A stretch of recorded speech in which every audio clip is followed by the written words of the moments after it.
मुक्तीचा मार्ग संविधानाच्या पानोपानी लिहिला आणि इथे सांगितलं की माणूस म्हणून जगा रे, माणूस म्हणून जगा।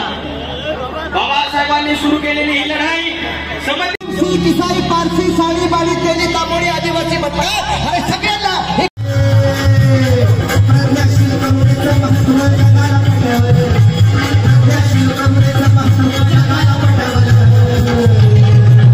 हात वरती करा सगळे। आता हा जागर संविधानाचा घालायचा, जागर संविधानाचा घालायचा हात वरती सगळे सगळे।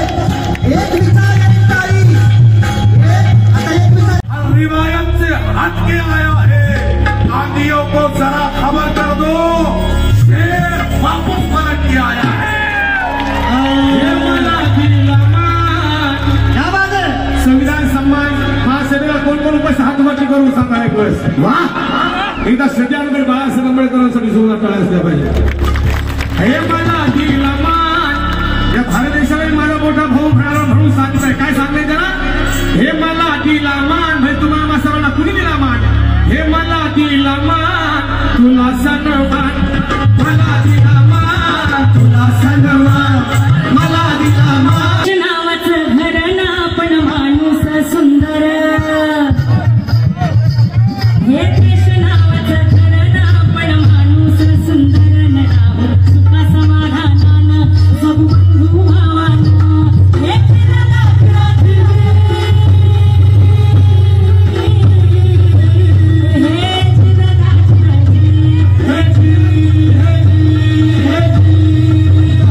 माझ्या देशाची कीर्ती देश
बहुजनांची चुकली आघाडी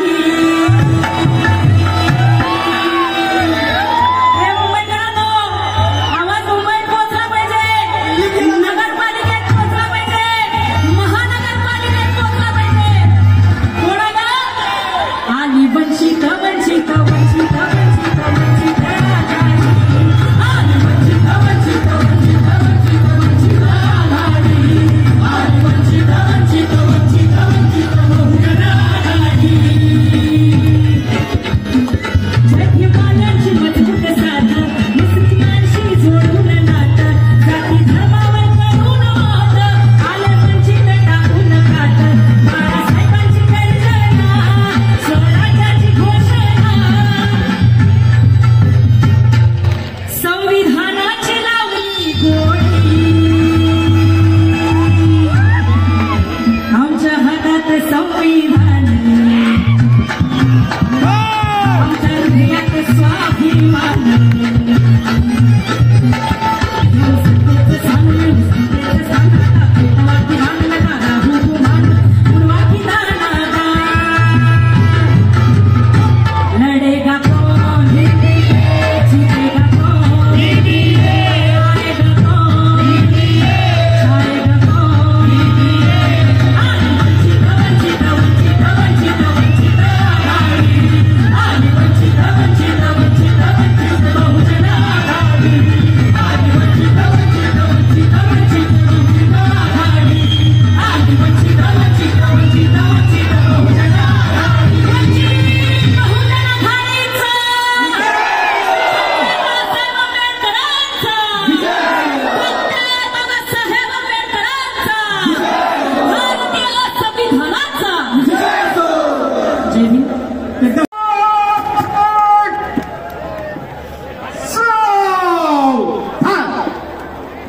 हिम्मत सामने देख. इस ऑफिसर 800 सैनिक बंदोबस्त के लिए तैयार है. निरीक्षण और मानदंड के लिए पूरे तैयार है सर.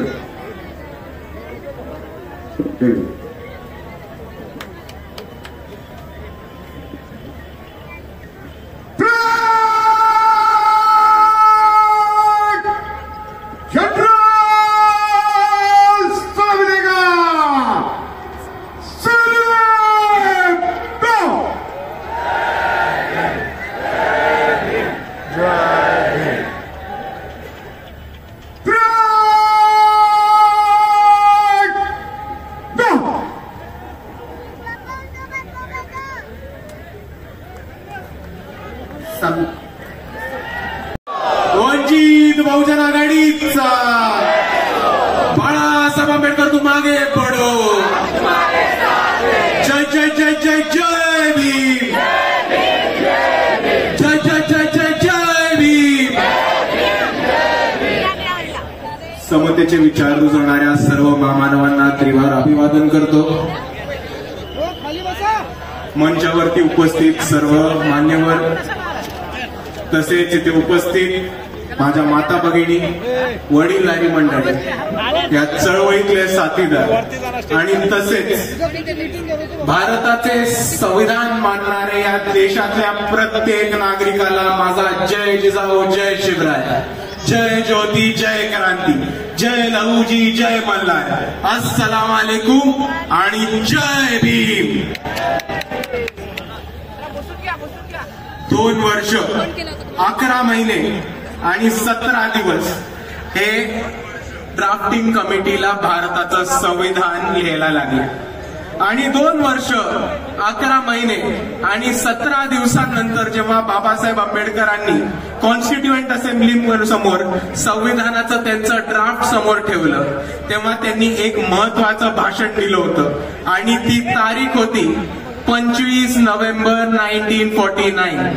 आणि म्हणून 25 नोव्हेंबर रोजी ज्या विजननी, ज्या विचारांनी आणि ज्या विचारधारेने बाबासाहेबांनी संविधान लिहिलं होतं, त्या विचारांना, त्या विजनला आणि त्या विचारधारेला वाचून ठेवण्यासाठी आणि त्याचा सन्मान करण्यासाठी वंचित बहुजन आघाडी 25 नोव्हेंबर रोजी शिवाजी पार्क वरती संविधान सन्मान महासभा देत आहे. आणि मी आपल्या सर्वांना एवढं सांगतो की ह्याच्या पुढच्या वंचित बहुजन आघाडी 25 नोव्हेंबर रोजी शिवाजी पार्कला इतक्याच मोठ्या गर्दीनी, इतक्याच मोठ्या ताकदीनी, इतक्याच मोठ्या संख्येनी दरवर्षी संविधान महासभा घेत राहील आणि आपल्या सर्वांना यायला भाग आहे. आणि हेच बोलत असताना बाबासाहेबांनी त्या भाषणामध्ये त्यांचे विजन मांडली होती, विचार मांडले होते आणि तशीच एक काळजी आणि पोटतिडकी मांडली होती. आणि बाबासाहेब म्हटले होते, it is certain that if parties place creed over country, our independence will be in jeopardy for a second time and it will be lost probably forever. We must be determined to defend our independence with our last drop of blood. याचा अर्थ हाच होतो की इकडच्या राजकीय पक्षांनी, इकडच्या सत्ताधाऱ्यांनी जर देशासमोर देशाच्या प्राधान्यापेक्षा वरती जात, जमात आणि धर्म ठेवला तर आपण आपलं स्वातंत्र्य गमवून बसू. ही परिस्थिती आपल्या सर्वांना समजून घेतली पाहिजे. आणि त्याच वाक्यामध्ये बाबासाहेब हे सुद्धा म्हणतात की आपली जबाबदारी आहे, ही आपल्या सर्वांची रिस्पॉन्सिबिलिटी आहे की संविधान वाचवणं आणि देशाचं स्वातंत्र्य आणि देशांचे इंटरेस्ट हे जातीच्या, धर्माच्या आणि जमातीच्या पुढे ठेवणं. पण आता देशात काय चालू आहे हे आपल्या सर्वांना समजून घेणं गरजेचं आहे मित्रांनो. 2014 मध्ये जेव्हा भाजप सत्तेत आली तेव्हा आम्ही ओरडून ओरडून, बोंबलून सांगत होतो की धर्मामध्ये, जमाती जमातीमध्ये, जाती जातीमध्ये तिळा निर्माण करून, भांडणं लावून, दंगल करून ही भाजप सत्ता उपभोगण्याचं काम करणारे. आणि 2014 पासून 2025 पर्यंत आतापर्यंत जे घडले ते तसंच चालू आहे मित्रांनो. हे समजून घ्या. 2025 ची स्थिती समजून घ्या.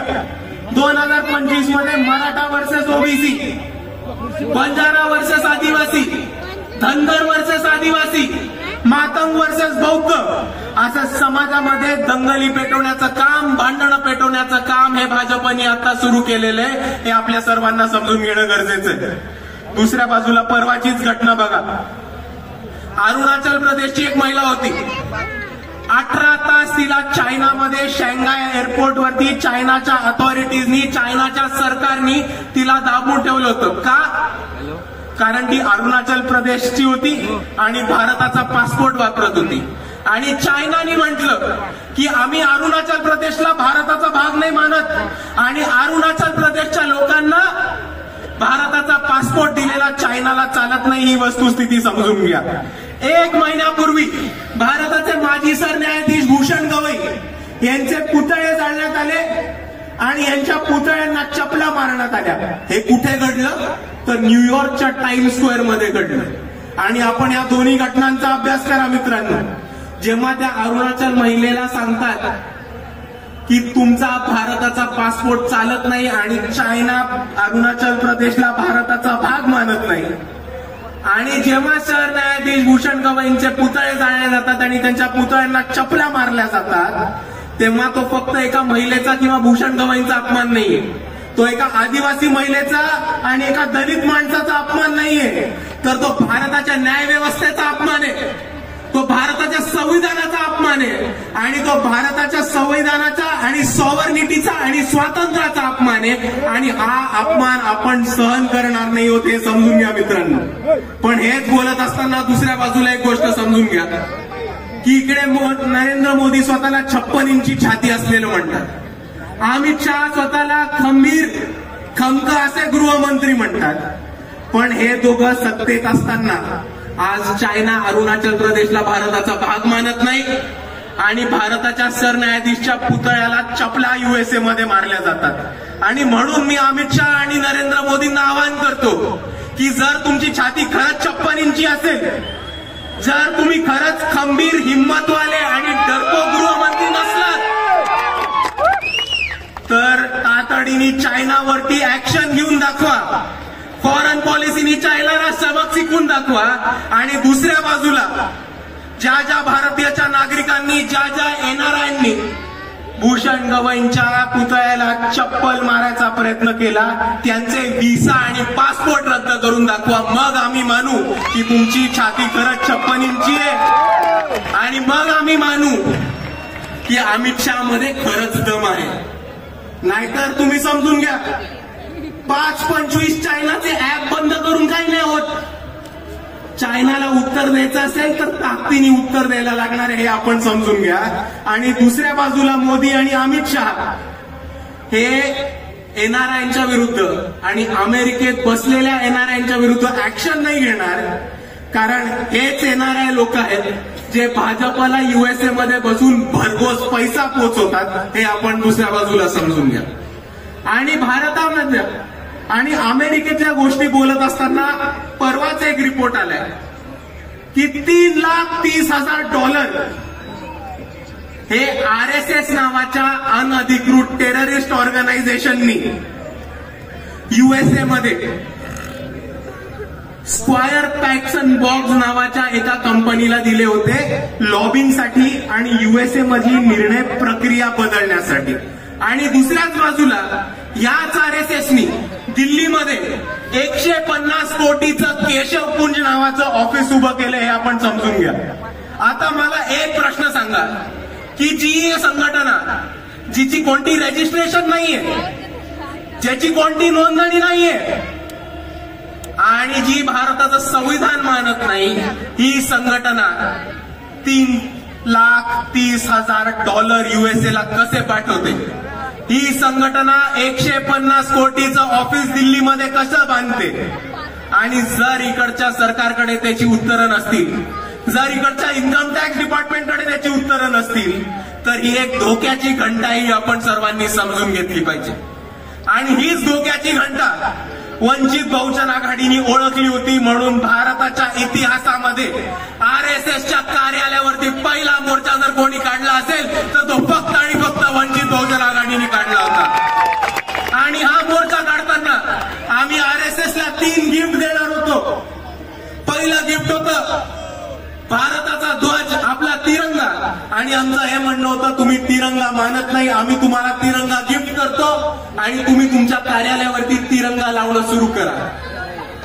दुसरं आमचं गिफ्ट होतं भारताचं संविधान. आणि आमचं हे म्हणणं होतं की तुम्ही भारताचं संविधान मानत नाही, आम्ही आमच्या वतीने तुम्हाला एक संविधानाची प्रत देतो, तुम्ही ते संविधान वाचा, समजा आणि संविधानाच्या हिशोबाने चालत राहा. हा आमचा दुसरा त्यांना गिफ्ट होता. आणि नोंदणी नसलेल्या या संघटनेला आमचं तिसरं गिफ्ट होतं पब्लिक रजिस्ट्रेशन ऍक्ट.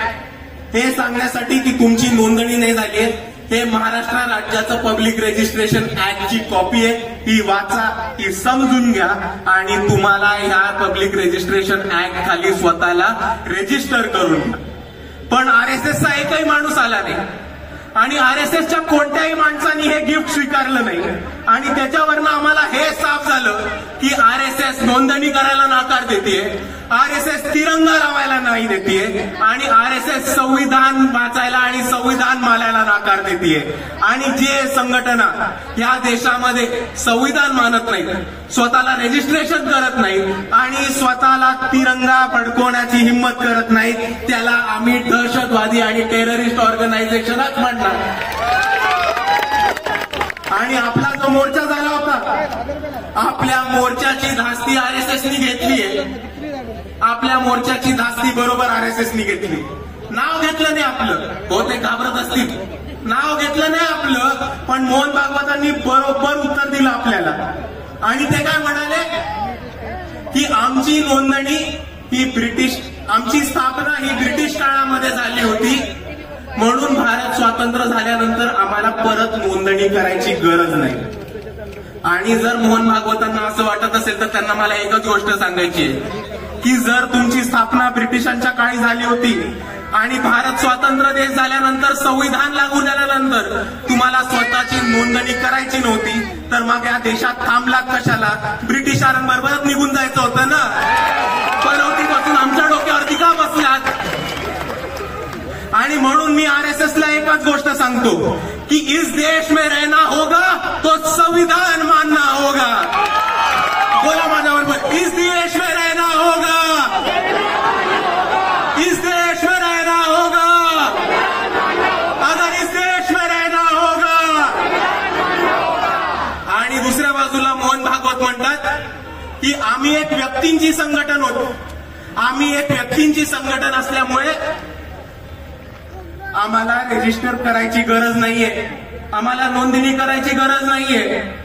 आणि म्हणून मला इकडच्या न्याय व्यवस्थेला एकच प्रश्न विचारायचा आहे की जर 5 लोक 5 व्यक्ती एकत्र येऊन एक संघटन बनवत असतील, उदाहरण घ्या तर मी आहे, माझ्या बरोबर चेतनदादा आहिर आहेत, सागरदादा गवई आहेत, स्नेहलताई सोनी आहेत, तय्यबाई जफर आहेत, शमीबाताई पाटील आहेत. आम्ही 5 लोक एकत्र आलो, आम्ही एक संघटन बनवलं आणि आम्ही स्वतःला व्यक्तींचं संघटन म्हटलं, तर तुम्ही आम्हाला AK-47 आणि ऑटोमॅटिक रायफल ठेवू देणार आहात का?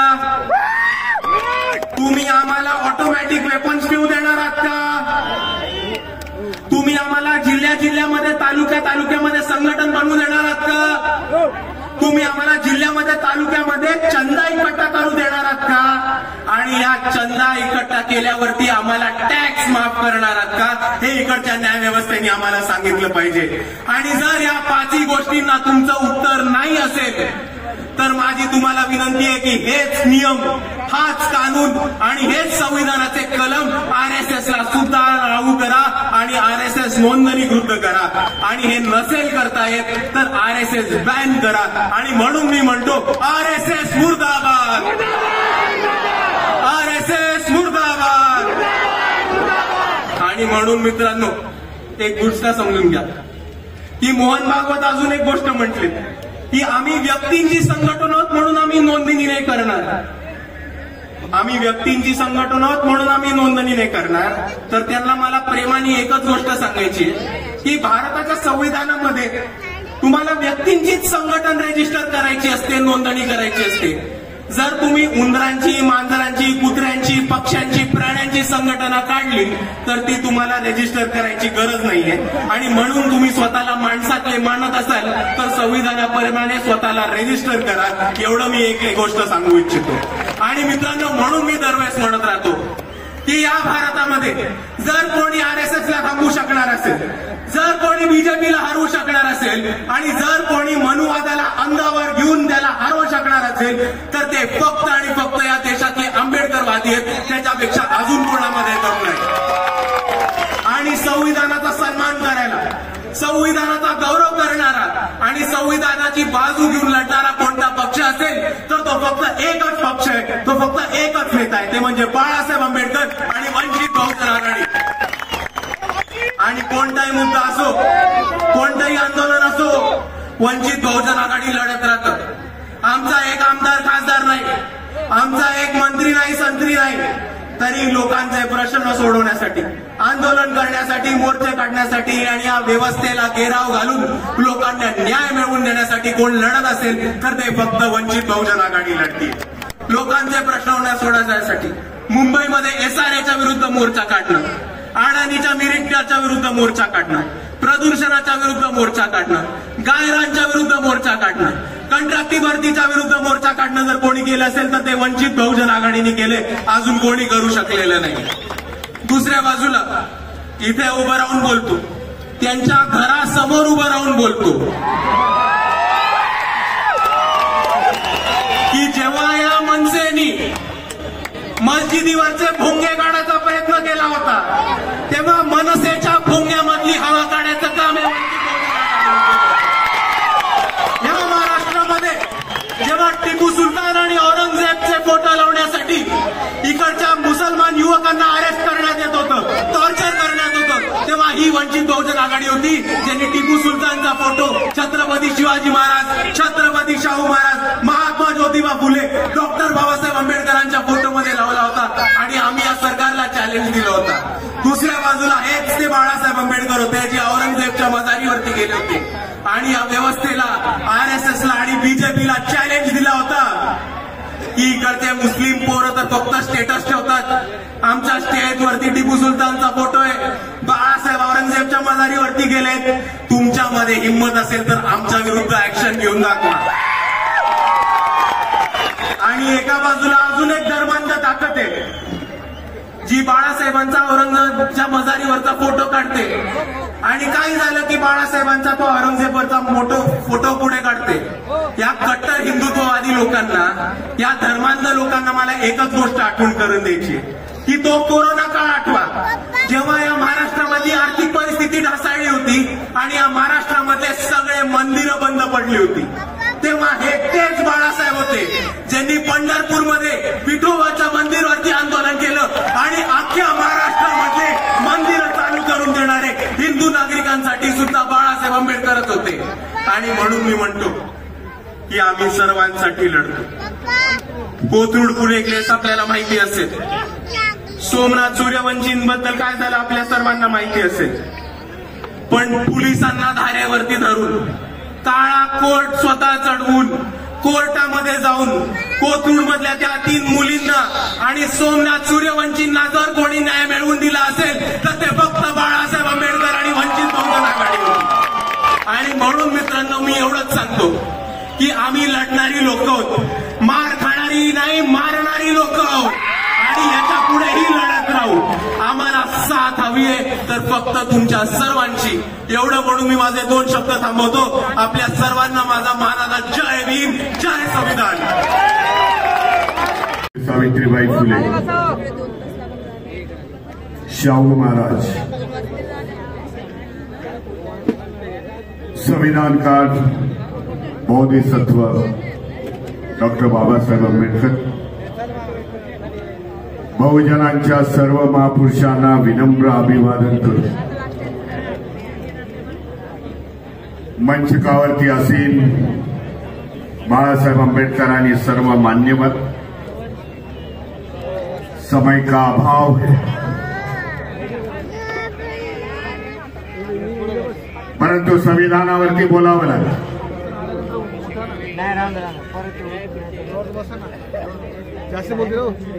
आनंद वाटला एवढ्या मोठ्या संख्येने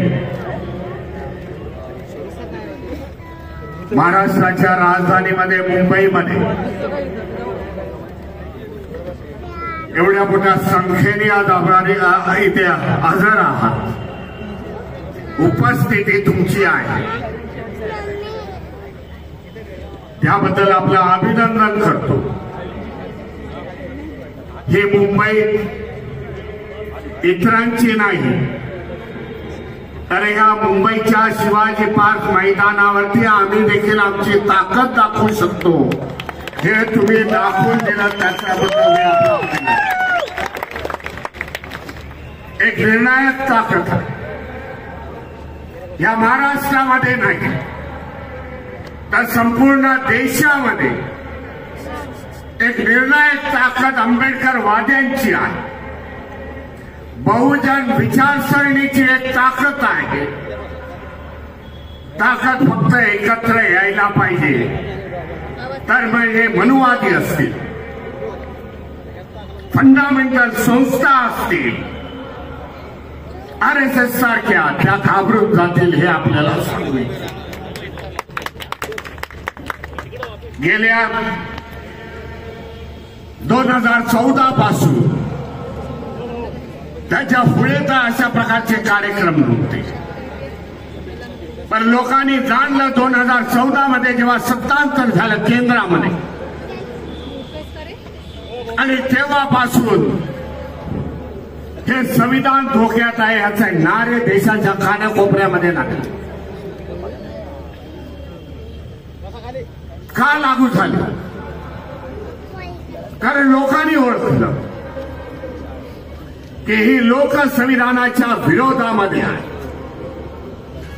ही लोक जे आज विचारसरणीची लोक केंद्रामध्ये बसलेली आहेत, राज्यामध्ये बसलेली आहेत, एकेकाळी ह्याच विचारसरणीने बाबासाहेब हयातीमध्ये असताना त्यांना विरोध केला होता. ती विचारसरणी आज केंद्रामध्ये आणि राज्यामध्ये आहे आणि ती संविधान मानणाऱ्याला पुढे जाऊ देणार नाही. सांगू इच्छितो जेवढा विरोध होईल तेवढा आंबेडकरवादी रस्त्यावरती येईल. यांनी रस्त्यावरची लढाई केली. आज देशाचं चित्र काय आहे?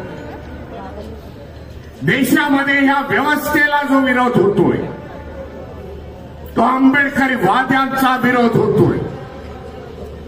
बहुजन महापुरुषांचे विचार मारणाऱ्याचा विरोध होतोय. आम्ही संख्या बघत नाही, आमच्या समोर कोण आहे ते बघत नाही, कारण आम्ही भीमा कोरेगावची औलाद. म्हणून आमचा विजय निश्चित आहे. या धम्ममंचकावरचं जे आज आपण बघितलं, जास्त वेळ घेत नाही, परंतु आज एकोपा जे मायनॉरिटीज आहेत या देशामधले मुस्लिम आहेत, आज लिंगायत समाजाचे धर्मगुरू इथे बसलेले आहेत. जे कर्नाटकामध्ये लिंगायत समाज भारतीय बौद्ध महासभेच्या मंचकावरती असतात. शीख धर्मीयांचे धर्मगुरू आज बसलेले आहेत. एकोपाचं वातावरण आज देशामध्ये आहे यांना वाटतं. संविधानाच्या माध्यमातून यांचे हक्क आणि अधिकार शाबूत आहे. त्यांना पुढची गंभीरता कळलेली आहे. जर संविधान या देशामधून जर गेलं, त्याची छेडछाड केली, संविधानाचं इम्प्लिमेंटेशन केलं नाही, तर आमचे हक्क आणि अधिकार शाबूत राहणार नाही. लोक आज जानता है, आने वाली हमारी पीढ़ी, आने वाली हमारी जनरेशन, उनके लिए हमें झगड़ना पड़ेगा. संविधान वाचवावं लागेल, नाहीतर हीच पिढी जेव्हा मोठी होईल तेव्हा आई बाबाला विचारेल, बाबा संविधान जेव्हा बाबासाहेबांनी आम्हाला सर्व दिलेलं असताना संविधान जेव्हा निघून जात होतं सरकारच्या माध्यमातून, तेव्हा काय करत होता. ही आखरी लढाई आपल्याला लढावी लागेल या देशामध्ये आणि जिंकावी लागेल. एवढाच मी संदेश देतो. आपल्या सगळ्यांचं अभिनंदन करतो. वेळेचा अभाव आहे म्हणून माझ्या भाषणाला मी विराम देतो. नमो बुद्धाय. जय भीम, जय संविधान.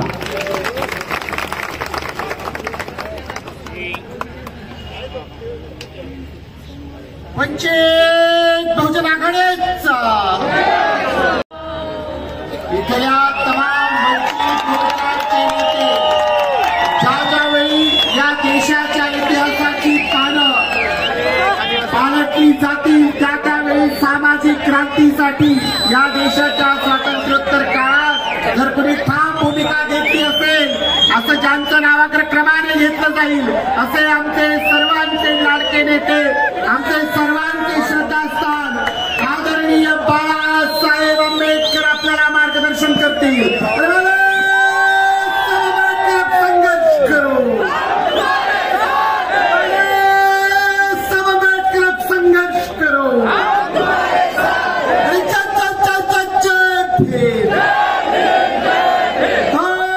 भारतीय संविधानाचा आणि संविधान के सम्मान में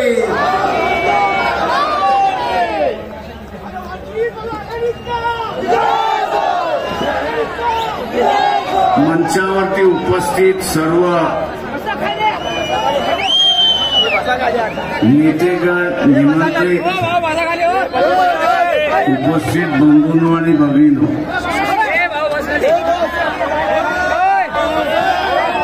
वेळेचा अभाव आहे याची मला कल्पना आहे.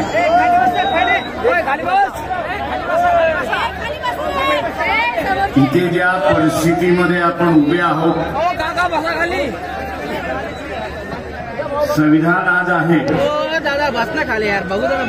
आणि म्हणून आपण सारा संविधानाचा सन्मान करत आहोत. पण जी गती चाललेली आहे, जी गती चाललेली आहे,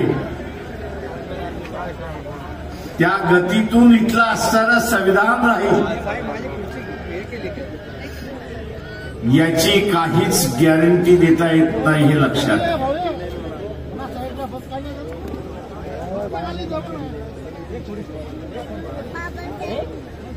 इथली काहीच गॅरंटी देता येत नाही.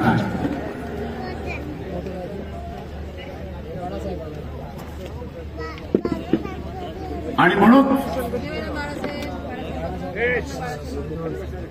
इथला बहुजनवाद फुलेशाह आंबेडकरवादी हा स्वतःला संविधानवादी म्हणतो. आज त्याच्यावरती जबाबदारी आलेली आहे की त्यांनी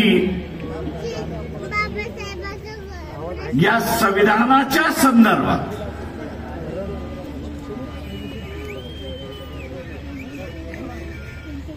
जी काही भूमिका या ठिकाणी बीजेपी RSS मांडते ती सर्वसामान्य माणसांपर्यंत घेऊन जाणं आणि काळाने टाकलेली जबाबदारी ही आपण ओळखली पाहिजे की आज विरोधी पक्ष शिल्लकच राहिलेला नाही. कदाचित विरोधी पक्ष शिल्लक राहिला असता तर त्यांनी नकली प्रश्न उपस्थित केले नसते तर त्यांनी असली प्रश्नाला हात घातला असता हे लक्षात.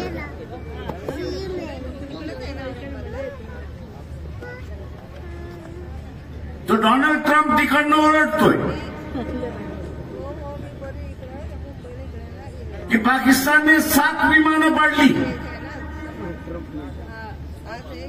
आणि इथला विरोधी पक्ष आणि राजकीय पक्ष मोदीला विचारायला तयार नाही की बा एक तर त्याला तरी उत्तर दे, नाही तर काय घडलं ते आम्हाला तरी सांग. पब्लिक करू नको.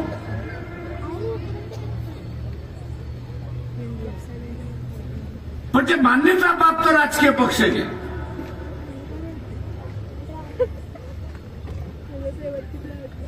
त्यांची तरी बैठक घेऊन सांग. धर्माच्या राजकारणचा आम्ही इथल्या कुठल्या धर्माच्या विरोधात नाही, इथल्या कुठल्या जातीच्या विरोधात नाही. पण जग हे अजूनही हिटलरशाहीला विरोध करतोय हे आपण असणारं लक्षात घ्या. माझं मोहन भागवत यांना असणारं विचारलं, तुम्ही इटलीचे असणारा मुस्लिम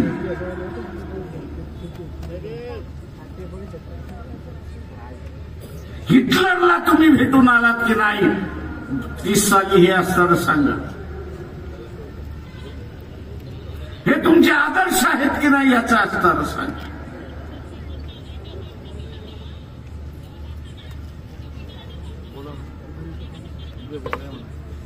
आणि एका काळी आणि आजही बैठकांमध्ये हिटलर आणि मुसोलिन हा आमचा असणारा हिरो आहे म्हणून म्हटलं जातं. दुसऱ्या महायुद्धाचा जनक होते तर हिटलर होता आणि मुसोलिन होता अशी गोष्ट.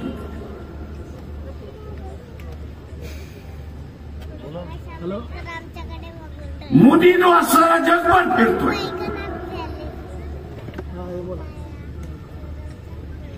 आणि जे भारतीय बसलेले आहेत इतर देशांमध्ये त्यांच्या सभा घेतोय.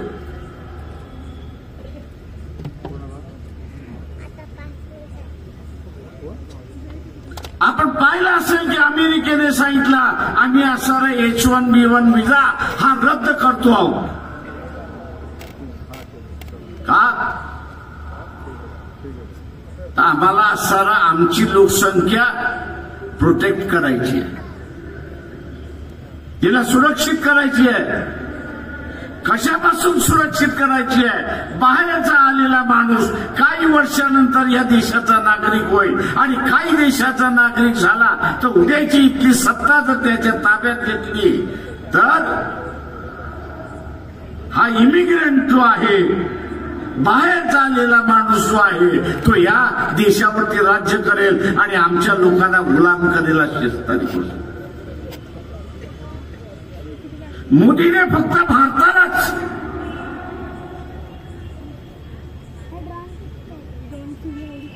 नुकसान पोचवलेलं नाही, भारतालाच नुकसान पोचवलेलं नाही तर त्यांनी जे भारतीय इतर देशामध्ये राहिलेले आहेत त्यांना त्या देशातून हकालपट्टी करण्याची परिस्थिती आणून त्या ठिकाणी ठेवली. उद्या त्यांची हकालपट्टी झाली तर इथे आल्याशिवाय राहणार नाही आणि तुम्ही आम्ही सगळेजण मग त्यांना पोसायचं कसं याची चिंता आपल्याला त्या ठिकाणी आहे. जगभर मोदी फिरला.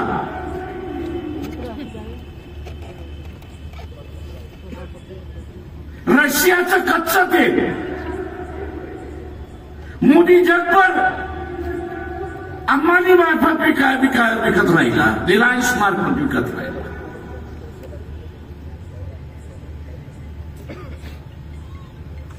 पण जे काय 12 दिवसाचं युद्ध भारताचं झालं, 4 दिवसाचं युद्ध झालं असं म्हणा. पाकिस्तान बरोबर एक देश तरी तुमच्या बरोबर उभा राहिला का? इथल्या मनुवादी हिंदुत्वाला विचारतो, एक देश तुमच्या बरोबर उभा राहिला का याचा असताना खुलासा करा. आज एकही नाही. का नाही? तर या देशाला आता खतरा म्हणून समजला जात हे लक्षात घ्या.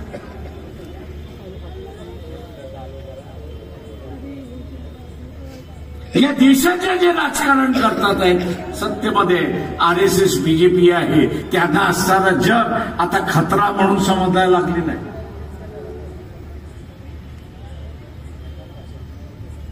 खतरा म्हणून त्या ठिकाणी समजायला लागलेले आहे आणि म्हणून एकही देश मित्रत्व करायला तयार नाही अशी परिस्थिती.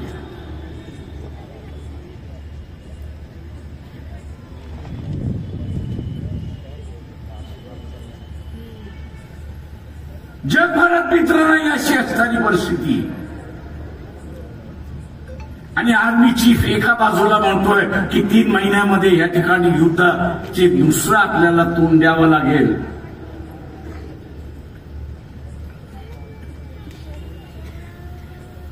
पाकिस्तानला आज मदत कोण करते? अमेरिका करते, इंग्लंड करते, फ्रान्स करते, जर्मनी करते, चायना करते आणि रशिया सुद्धा करते अशी असणारी परिस्थिती.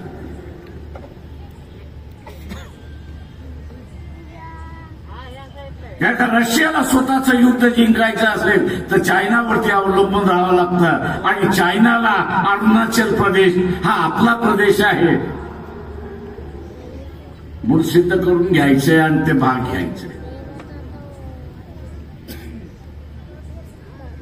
आज इथे धर्माची भांडणं चालली आहेत, जातीची भांडणं लावायचं चाललेलं आहे.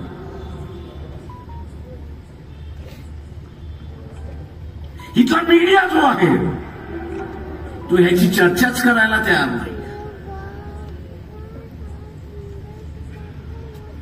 त्याच्यावरती बोलायला तयार नाहीये.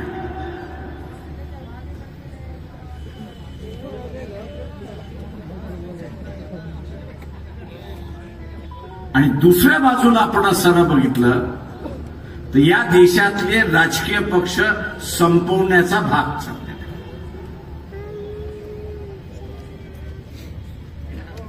विडाच उचललेला आहे. खरीद फरोश करो. माझं रिझर्व्ह बँकेला असं आव्हान आहे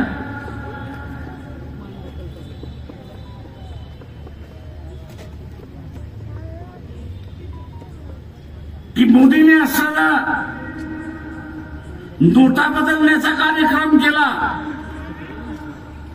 त्यावेळेस सांगण्यात आलं की 16 लाख कोटी अशा काहीतरी नोटा होत्या आणि रिझर्व्ह बँक स्वतःच सांगते की आम्ही असताना फक्त 15 लाख अमुक कोटी नोटा पुन्हा छापल्या. अरे हे त्या 1 कोटीचा असणारा 1 लाख कोटीचा असणारा जो फरक आहे नोटांचा तो गेला कुठे?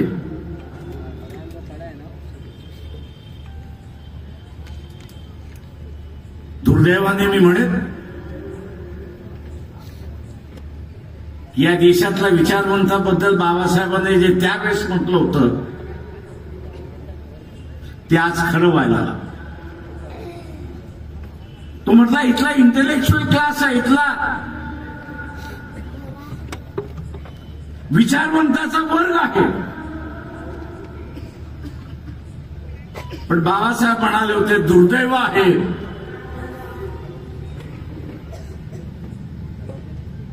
की ऑनेस्टी जी आहे, प्रामाणिकता जी आहे ती मिसिंग आहे, ती नाहीच आहे.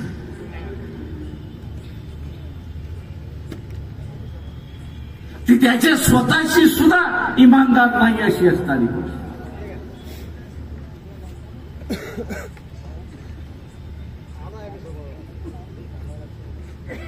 आणि म्हणून जोपर्यंत हे संविधान आहे तोपर्यंत आपण असताना देश म्हणून जिवंत आहोत हे असताना लक्षात.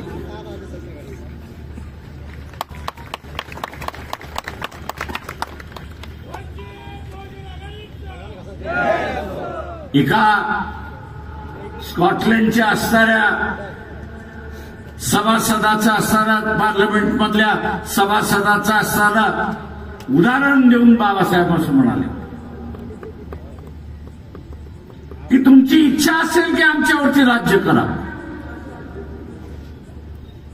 त्याचं भाषण बाबासाहेबांनी तिथे असणारं मांडलं आणि त्यांनी असं मांडलं की तुमची इच्छा असेल की आमच्यावरती राज्य करावं, पण आमची इच्छा आहे की आम्ही स्वतंत्र राहायला पाहिजे. त्याचं काय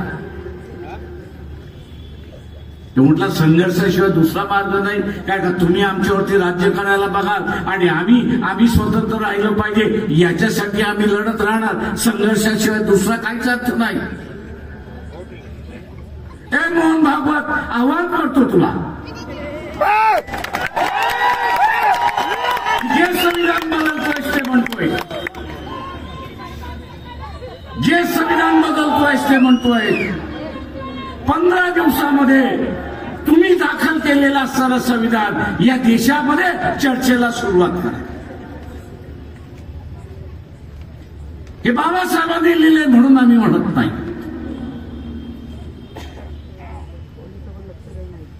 तुम्ही लिहिलेलं संविधान याच्यापेक्षा चांगलं असेल तर त्याची चर्चा होऊ द्या. आम्ही फक्त असताना संविधान बदलणार एवढंच फक्त बोलायचं आणि इथलं वातावरण तापवायचं.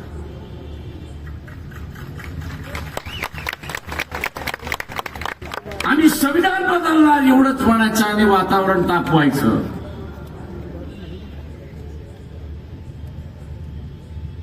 इथल्या सगळ्या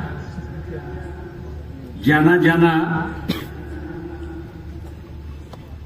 या देशाचं असणारं सेक्युलरिझम संपवायचं आहे, निधर्मीवाद संपवायचा आहे आणि धार्मिक वाद बसवायचा आहे, त्यांना माझं असणारं सांगणं आहे आपल्याबरोबर पाकिस्तानलाही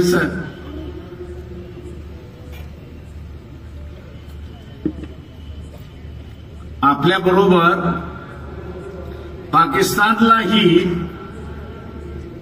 स्वातंत्र्य मिळालं. ईस्ट पाकिस्तान, वेस्ट पाकिस्तान 80% दोन्ही भागातली जनता ही मुस्लिम धर्माचे होते. धर्म हा त्यांचा आधार होता. पण 71 मध्ये वेस्ट पाकिस्तानने ईस्ट पाकिस्तानवरती अत्याचार केले. त्यांची असणारी लोकशाहीतली मेजॉरिटी त्यांनी असणारं स्वीकारली नाही. युद्ध झालं, नवीन बांगलादेश निर्माण झाला. नवीन बांगलादेश या ठिकाणी निर्माण झाला. ताजं उदाहरण आपल्याकडे आहे की धर्माच्या आधारित राष्ट्र हे कधी टिकत नाही. धर्माच्या आधारित राष्ट्र कधी टिकत नाही. राष्ट्र हे टिकतं समतेच्या जोरावरती. राष्ट्र हे टिकतं स्वातंत्र्याच्या जोरावरती. राष्ट्र हे टिकतं बंधुत्वाच्या जोरावरती, सन्मानाच्या जोरावरती. धर्मावरती टिकलेलं नाही. आणि म्हणून चॅलेंज आहे की आणा तुमचे संविधान जे लिहिलं असेल खुलेआम त्याची असणारी चर्चा करू. आणि ते आणू शकत नसाल, ते आणू शकत नसाल तर या देशाच्या विघटनेला तरी खातपाणी घालू नका, एवढी माझी विनंती आहे.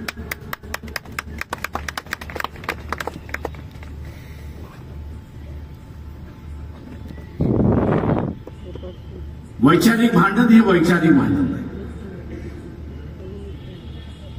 आज वैचारिक भांडणाचं युद्धामध्ये दिसतंय. दोनदा युद्ध थांबवली मी.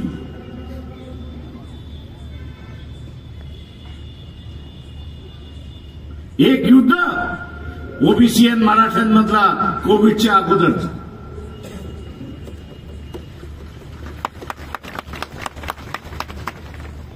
ओबीसीएन मराठ्यांमधलं कोविडच्या अगोदर. आणि आता पुन्हा असणारं भांडण, यात्रा काढली नसती तर पुन्हा असणारा दोघांनी एकमेकांची घरदारं जाळली असती आणि संसार उद्ध्वस्त झाला. नामांतरामध्ये घर उद्ध्वस्त झालेला मी स्वतः माझ्या डोळ्याने पाहिले. तर ते उद्ध्वस्त संसार ज्यावेळेस होतात त्यावेळेस त्याच्या भावना काय असतात हे आपण लक्षात. आणि हे उद्ध्वस्त करण्याचं धोरण कोणाचं आहे, दुसरा तिसरं कोणाचं नसत, हे असणारा आरएसएस बीजेपीचं हे आपण लक्षात.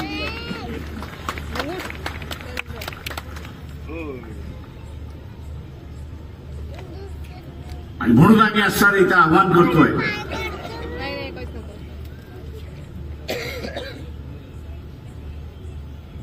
आणि म्हणून इथलं असणारं आव्हान आहे की या देशावरचं जे संकट आहे,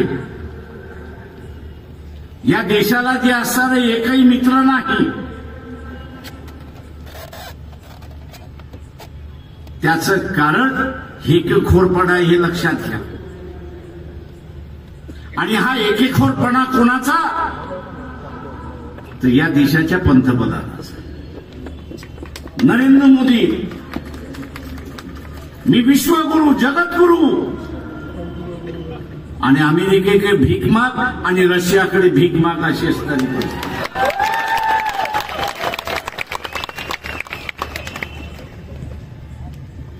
आणि ते मग म्हणतात ठीक आहे, इतर वेळेस तू हो जगद्गुरु, विश्वगुरु, युद्धाच्या वेळेस तू आमच्याकडेच येशील ना.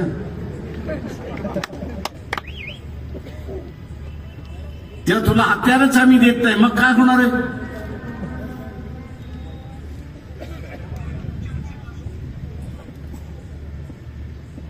इथल्या असणाऱ्या सनातनवाद्यांना विचारतो,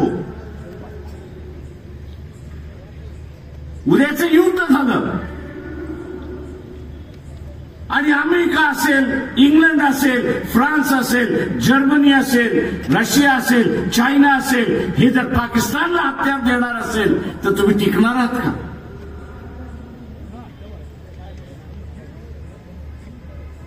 आणि टिकणार नसाल तर होणार काही आहे.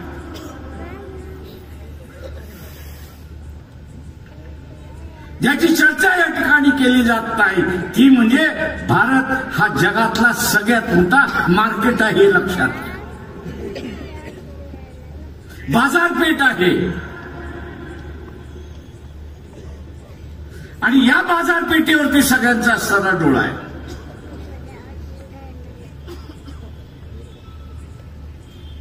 अगोदरच्या सरकारने थोडं थोडं थोडं थोडं सगळ्यांना असताना दरवाजे उघडे केले आणि आपले संबंध जपले.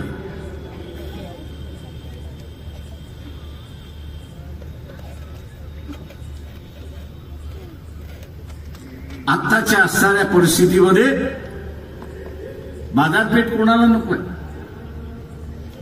स्वतःवरूनच ठरवा. एखादी सोन्याची पेटी तुम्हाला पळवता आली तर तुम्ही पळवणार की न पळवणार हे सांगा. पळवणार की नाही पळवणार? मग जी तुमची वृत्ती आहे ती जगातल्या माणसांची झाली तर काय हरकत आहे? बाजारपेठ मिळवण्यासाठी काही करायला त्या ठिकाणी तयार होतील हे लक्षात. काही जण दाऊद इब्राहिमचे साथीदार झालेले आहेत, काही जण तिहार जेलचे साथी झालेले आहेत, काही जण कोर्टाचे साथी झालेले आहेत. आणि मोदी ह्या सगळ्यांना त्या कठपुतलीच्या बावल्यासारखं नाचवतोय अशी असणारी परिस्थिती.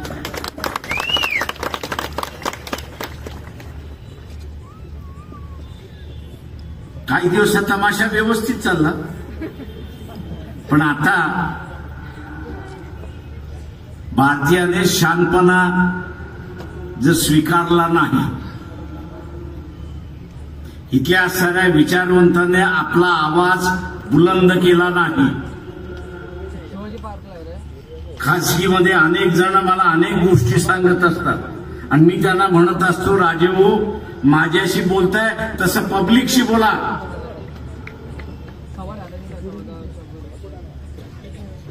ते म्हणतात कसं काय प्रकाशराव पब्लिकशी बोलायचं, बसलेला आहे ना. म्हटलं कोण? म्हटलं नरेंद्र मोदी. ते म्हणतात, म्हटलं नरेंद्र मोदी ह्या देशाचा नोकर आहे हे पहिल्यांदा लक्षात आहे. प्राईम मिनिस्टर तो जगासाठी भारताचा प्राईम मिनिस्टर आहे आणि ते आम्ही मानतो. पण ह्या देशाच्या नागरिकासाठी तो एक नोकर आहे हे असताना लक्षात. सत्ता ही खऱ्या तुमच्या हातामध्ये आहे. सत्ता ही सर्वसामान्य माणसाच्या हातामध्ये आहे. पण तो तर चिरीमणीमध्ये विकत गेला. जुनी म्हण होती राजा तशी प्रजा. आता फक्त उलट झालेलं आहे.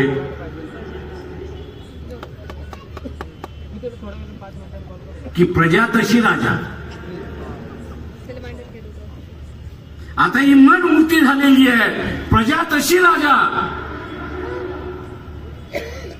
प्रजा तर बेईमान असेल तर राज्यकर्ता कुठला असणार इमानदारीत राहणार.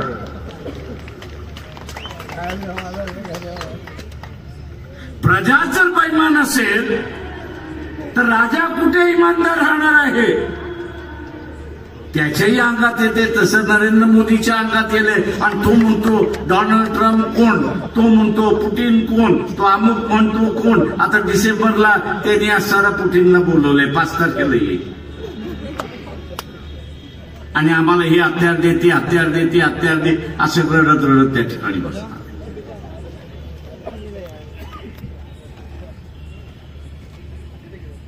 आत्ताचा असणारा हा जो काळ आहे, आपण आपल्या प्रश्नावरती तर लढतो. आरक्षणाचा असेल त्याच्यावरती लढतो, अभिमानाचा आहे त्याच्यावरती लढतो, बेरोजगारी आहे त्याच्या विरोधात लढतो. पण त्याच्याच बरोबर जे प्रश्न नव्हते ते मोदींनी आता निर्माण केले हे लक्षात घ्या.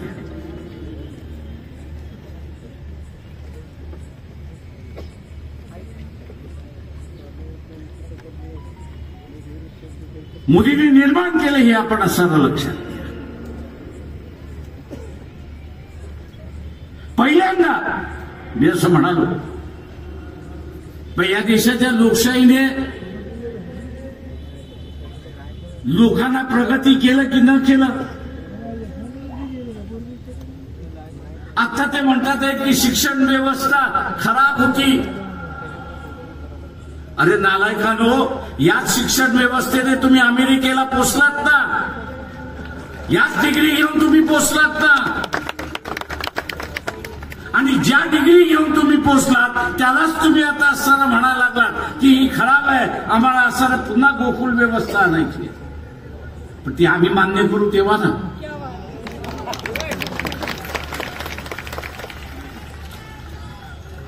जुन्या गोकुळाची तुम्ही जर व्यवस्था केली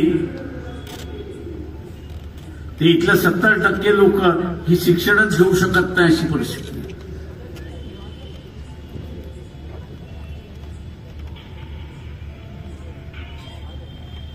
आणि म्हणून माझं आव्हान आहे आपल्या सगळ्यांना,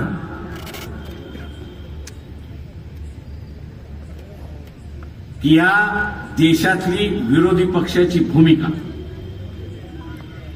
या देशातली विरोधी पक्षाची भूमिका ही आता वंचित बहुजन आघाडीच्या खांद्यावरती आलेली आहे.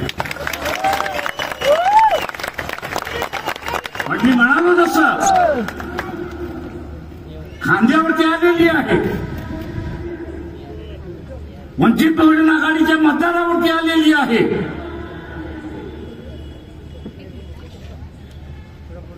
पण या मतदाराचं चारित्र्य कसं राहणार, या मतदाराचं चारित्र्य कसं राहणार, तो स्वतःचा कबाब शबाब आणि महात्मा गांधी खाणार की इलेक्शन मधला कबाब शबाब आणि महात्मा गांधीवरती जगणार, हे त्याच्यावरती ठरवेल की देशामध्ये वंचित बहुजन आघाडी ही विरोधी पक्षाची भूमिका बजावणार. पक्षाचा कार्यकर्ता सक्षम आहे, पक्षाचा कार्यकर्ता सक्षम आहे, पण पक्षाचा मतदार हा सुद्धा सक्षम असला पाहिजे, हे पहिल्यांदा आपण असताना लक्षात.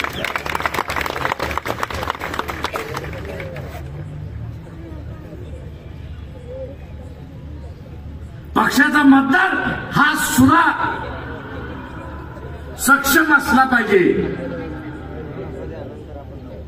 आणि ज्यावेळेस पक्षाचा मतदार सक्षम असेल त्यावेळेस या देशातले विरोधी पक्षाची भूमिका ही आपण निभावू शकतो आणि निभावू शकतो, हे आपण लक्षात घ्या.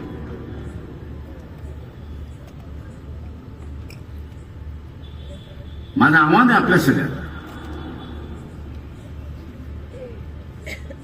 काश्मीरमध्ये ब्लास्ट झाला, चुकीचं झालं, ज्यांनी कोणी केले त्याला असताना सजा झाली, ज्यांनी कोणी केले त्याला असताना सजा झाली. पण त्याच्यामुळे असताना सगळे काश्मीरी टेररिस्ट आहे असं जे संबोधनाला लागलेलं आहे सरकार, हे चुकीचं आहे. मी असताना विचारतोय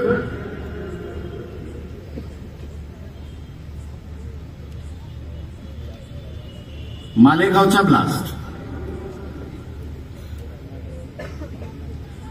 याच्यामध्ये कुठल्या संघटनेचं नाव होतं, कुठल्या व्यक्तींचं नाव होतं?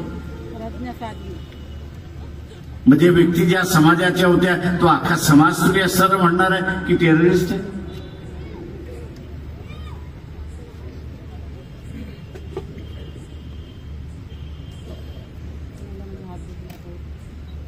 हे जे मार्किंग केलं जातं, ब्रँडिंग केलं जातं, हे देशाच्या एकतेला सगळ्यात मोठा धोका आहे, लक्षात. राष्ट्रीय पक्ष संपले, एकच राहिलेले आहे भारतीय जनता पक्ष. उरलेले सगळे प्रादेशिक पक्ष झालेले, उरलेले सगळे प्रादेशिक पक्ष झालेले. कदाचित उद्या येणाऱ्या काळामध्ये जे राष्ट्रीय पक्षांचं झालं ते या रिजनल पार्टीचं सुद्धा होईल. मग काय, खुलं मैदान, जे पाहिजे ते करा. जे समाजामधलं असणारं युद्ध, जातीमधलं असणारं युद्ध, धर्मामधलं असणारं युद्ध या देशाच्या वाटचालीवरती आहे, हे आपण लक्षात घ्या. आणि ही देण कोणाची आहे तर ही देण RSS BJPची आहे, हे आपण असणारं लक्षात घ्या. आणि म्हणून जे संविधानवादी आहेत ते राष्ट्रवादी आहेत, हे आपण लक्षात घ्या. जे संविधानवादी आहेत ते राष्ट्रवादी आहेत, जे मनुवादी आहेत ते या देशाचे विघटक आहेत हे आपण लक्षात घेतलं. जे मनुवादी आहेत ते या देशाचे विघटक आहेत. आणि म्हणून आपण बघत असाल की या देशाचं विघटन गेल्या 2500 वर्ष झालं. कधीतरी अशोक राजे आले त्यांनी केलं, शिवाजी महाराज आला त्यांनी केलं, दक्षिणेमधले असणारे चोला आले त्यांनी काही केलं नाही, तर उरलेले सगळं यांनी यावं त्यांनी टिडकी मारून जावं अशीच परिस्थिती आहे. आणि इथल्या तमाम भारतीयांना असं आवाहन करतोय की या परिस्थितीतून बाहेर पडायचं असेल तर स्वतःशी असणारं खूनगाठ बांधा की माझं मत हे मी RSS BJP कुठल्याही पक्षाला देणार नाही. हे जर आपण असणारं ठरवलं तर आपण असणारं या ठिकाणी शांततेने राहू शकतो, नाही तर अशांतता या ठिकाणी पसरतात. आपण आपल्या प्रयत्नाने ज्यांना ह्या देशाचं विघटन करायचं आहे त्यांना यशस्वी होऊ देणार नाही याची खूनगाठ आपण सगळ्यांनी या ठिकाणी बांधली पाहिजे. ही खूनगाठ आपण बांधली पाहिजे.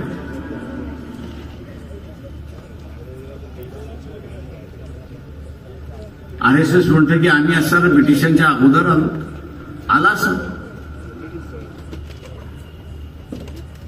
या देशाचं स्वातंत्र्य मिळालं, राज्यघटना आली. या राज्यघटनेमध्ये लिहिण्यात आलं की कोणालाही संघटन स्थापन करण्याचा अधिकार आहे, पण तो करत असताना त्यांनी कुठल्या तरी असणाऱ्या नियमाखाली स्वतःला रजिस्टर करून घेतलं पाहिजे.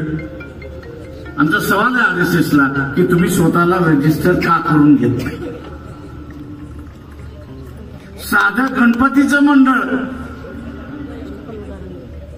आणि उत्सव स्थापन करायचा असेल तर तिथली सगळी माणसं उठतात आणि चॅरिटी कमिशनरच्या ऑफिसमध्ये जाऊन तिथला फॉर्म भरतात, टेम्पररी रजिस्ट्रेशन घेतात. कशासाठी? तर सरकारने सांगितले की इथं असणारा उत्सव साजरा करायचा असेल तर तुम्हाला असणारं चॅरिटी कमिशनर रजिस्टर झालं पाहिजे, जमा वजा खर्च तुम्ही त्यांना दिला.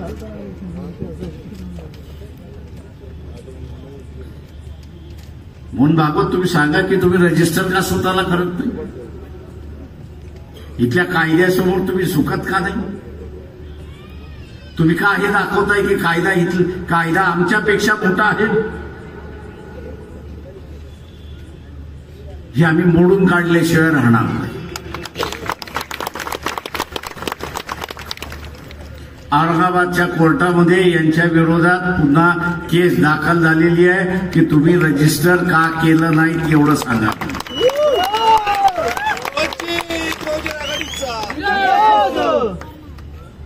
तुम्ही रजिस्टर करून घ्या, आमचं भांडण मिटलं. तुम्ही रजिस्टर केलं नाही तोपर्यंत आम्ही तुमच्याशी भांडणार. आणि टोकाचं भांडण करावं लागलं तरी आम्ही ते टोकाचं भांडण त्या ठिकाणी.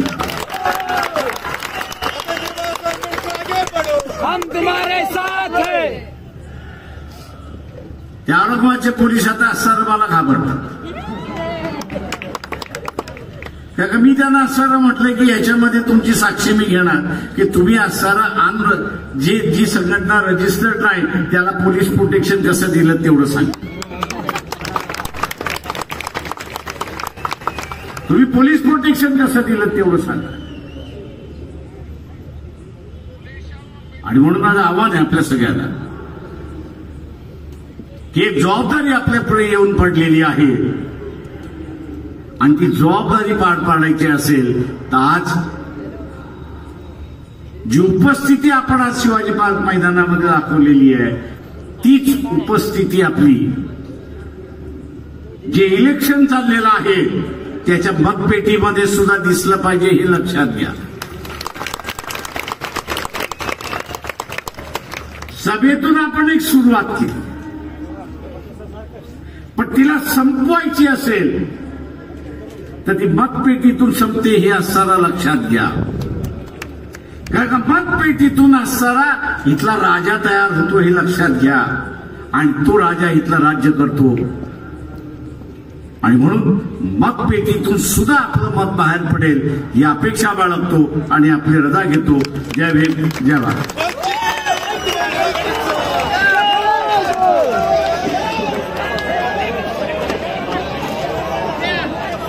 विनंती या जागेवरच थांबायचं आहे. आपण संविधान अमृत महोत्सव साजरा करण्यासाठी संविधान सभेत जमलो होतो.